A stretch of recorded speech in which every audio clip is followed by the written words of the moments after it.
balik lagi sama aku, Angela Merici.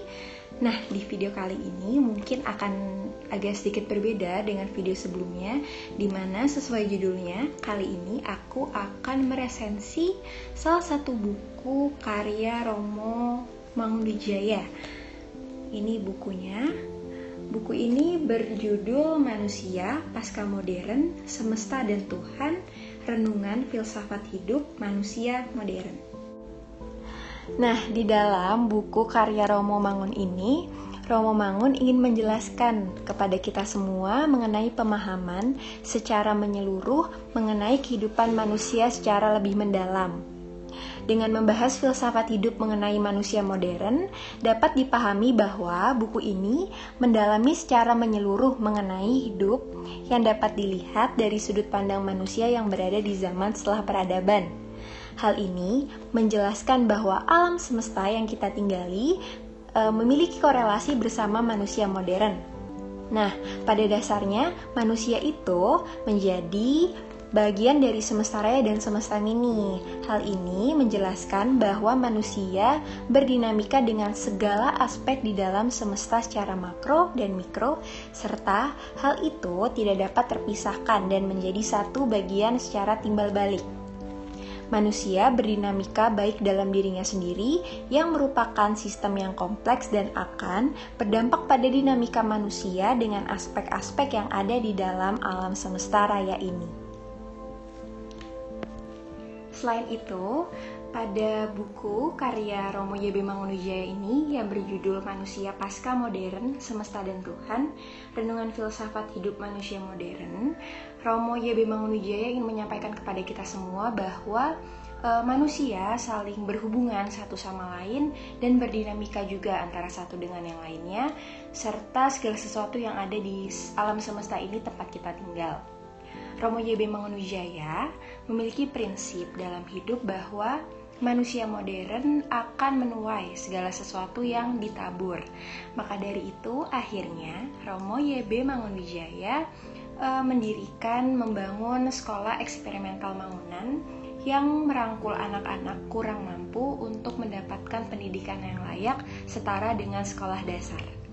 Pada dasarnya, buku ini merupakan catatan-catatan kecil Romo Y.B. Mangunwijaya. Beliau menuangkan pergumulan dengan kemajuan yang tentunya semakin menakjubkan. Hubungan manusia dengan penciptanya serta ciptaannya juga dibahas dalam karya beliau ini. Mengingat buku ini berangkat dari catatan-catatan kecil Romo Y.B. Mangunwijaya, maka tentunya buku Manusia Pasca Modern, Semesta dan Tuhan, Renungan Filsafat Hidup Manusia Modern ini tentu memiliki kelebihan dan kekurangannya. Buku ini memiliki 205 lembar yang dibagi menjadi 16 bagian di dalamnya, sehingga memudahkan kita sebagai pembaca untuk mengikuti alur pemikiran Romo Y.B. Mangunwijaya sebagai penulis buku ini. 16 bagian menjelaskan skema pemikiran Romo Mangun yang sangat jelas, seperti contohnya pada bab 10 dengan judul Tuhan dan Manusia, Induktif Empiris, menjelaskan mengenai proses pemikiran manusia dari sudut pandang internal yang implementasinya berdampak pada proses dinamika sosial manusia dengan manusia lainnya. Nah, akhirnya pemaparan tersebut menurut saya menjadi kelebihan dalam buku ini. Saya pribadi sebagai pembaca seperti diajak berkomunikasi, berdiskusi, bertukar pikiran dengan Romo Y.B. Mangunwijaya.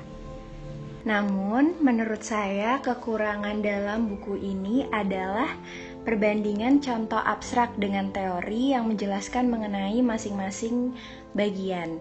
Hal tersebut membuat pemikiran pembaca menjadi lebih luas dan sulit terfokus terhadap teori yang sedang dipahami maupun sedang dibaca.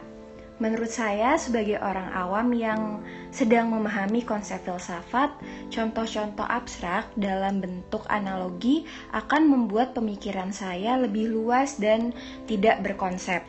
Seperti yang kita semua ketahui, Romo Y.B. Mangunwijaya merupakan simpatisan kepada anak-anak miskin yang tidak memiliki kesempatan untuk mengenyam pendidikan yang layak. Oleh sebab itu, Romo YB Mangunwijaya akhirnya mengajak kita semua untuk menyebarluaskan konsep beliau untuk membangun simpati dan empati kepada sesama kita.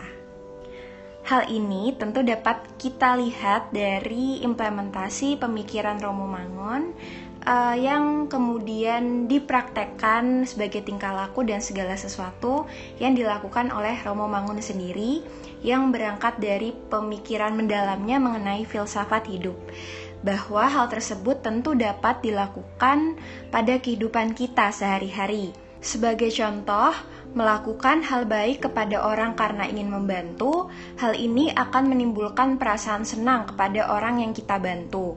Pada akhirnya, tanpa mengharapkan imbalan dari orang tersebut, kita sebagai manusia yang memberikan kebaikan tentu akan menuai kebaikan juga. Contoh lainnya terjadi di sekitar kita, yang sedang kita hadapi sekarang, yaitu dunia sedang dilanda oleh COVID-19. Hal ini juga menjadi salah satu fenomena yang menjadikan para pembaca buku karya Romo Mangunwijaya ini merenungkan eksistensi yang ada dalam diri kita sebagai manusia modern yang tetap harus mengerti bahwasanya manusia merupakan makhluk sosial yang harus saling membantu. Hal ini tentu dapat kita lakukan dengan cara yang sederhana, mulai dari menggunakan masker jika berinteraksi di luar dan menjaga jarak. Hal ini selain melindungi diri sendiri, menggunakan masker merupakan bentuk kepedulian kita terhadap orang di sekitar. Alhasil, jika semua menggunakan masker akan membentuk gerakan saling membantu dan melindungi diri sendiri dan juga orang lain. Resensi dalam narasi merupakan investasi kreasi masa depanmu. Terima kasih.